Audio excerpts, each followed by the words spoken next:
can't hide from Daddy.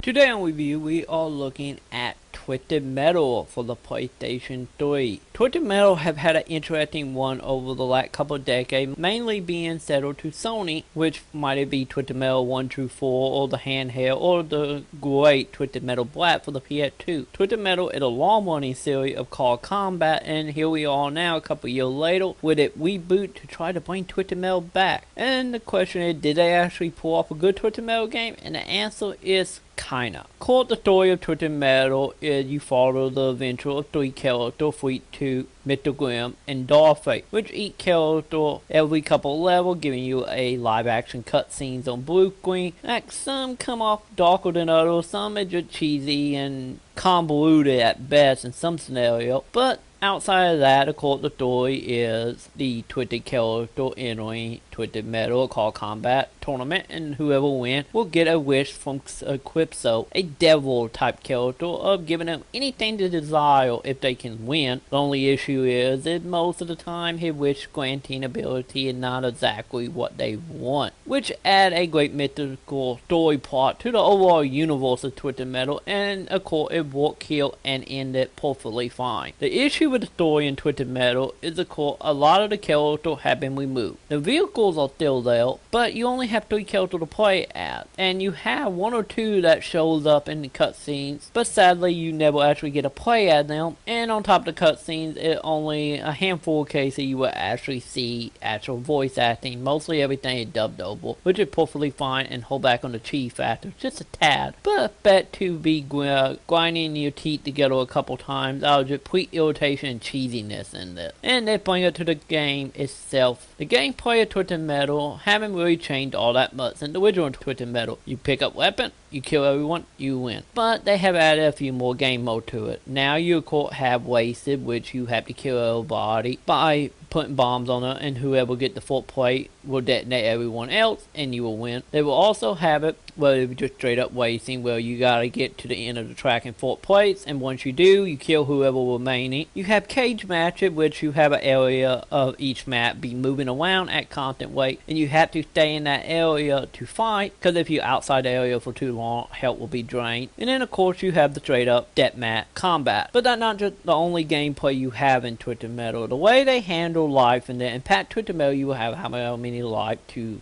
beat everybody. This time around, you have the ability to pick up to 3 characters or 3 cars with level of switching out building put in random places of the level. If you get too damaged, you go, you switch out your car, you get another one, and in time your pack car will be re-energized. And it added nice mix and match feature, and just adapting to whatever you're competing at the moment, and help it from getting extremely frustrating. But sadly, it still gets frustrating. That just helps. The frustration in this come from mainly some of the boss fights, and some of the levels just seem a little overpowered. Mainly the one where you're having to fight Juggernaut, which in the level you have to hunt down the vehicle and destroy it, because every couple of minutes he will spawn a distant car to fight with you. And in return, if you do not do it fast enough, you will get many 20-30 cars fighting you, and only you. And it's the most frustrating thing you will ever witness, because these vehicles have way too much power and they throw way too many enemies at you for that. And then some of the boss fights,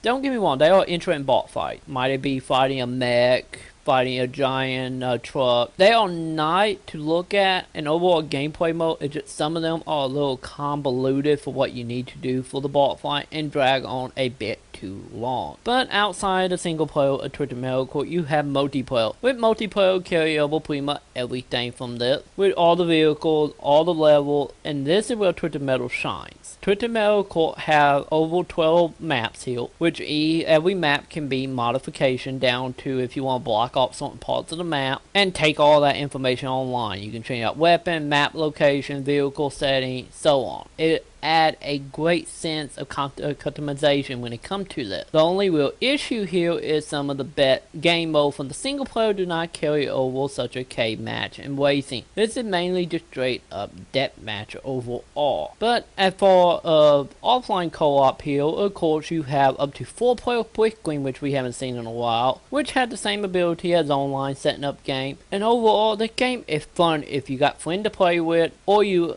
have people to play with online. I can't recommend it enough for that. but if you're playing Twisted Metal just as a single player game, this is not a cakewalk by any means. You will be frustrated and in many cases want to throw your remote, which is kind of sad. It seems fairly unbalanced in places, which maybe it will be fixed one of these days, but as of now, single player is just too frustrating. I recommend the multiplayer at best. And just know you of course have to buy a season pass to actually play the multiplayer without you buy the game new. Just so you know. So overall, I give Twisted Metal a 2 out of 5. You have won the battle.